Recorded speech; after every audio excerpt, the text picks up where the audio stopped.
అమ్మా అన్న మాటకి పరమేశ్వరుడు కట్టుబడ్డాడు, తల్లిదండ్రులు లేని పరమేశ్వరుడు. అమ్మ ప్రేమ అంటే అంతటి. అందుకే శంకరులంతటి వారు పరిపూర్ణ జ్ఞాని, అహం బ్రహ్మాస్మి అన్నవారు తల్లిగారు వెళ్ళిపోతే ఆర్యాంబ సన్యాస ధర్మానికి వ్యతిరేకంగా బంధువులు అంత్యేష్టి సంస్కారం చెయ్యనంటే అరిటాకుల మీద పడుకోబెట్టి అగ్నిహోత్రుణ్ణి పిలిచి అగ్ని సంస్కారం చేశారు తల్లికి. చేసి బంధువులు అంత్యేష్టి చెయ్యనన్నందుకు కేరళ రాష్ట్రాన్ని శపించారు.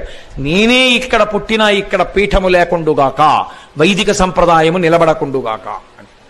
అందుకే సనాతన ధర్మం కన్నా ఇతర విశ్వాసములు ఎక్కువ కేరళలో. శంకరులు లొంగారు మనమెంత తల్లి భక్తికి.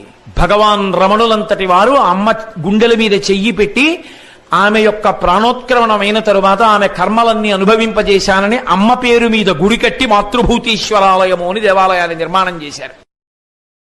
Download share chat.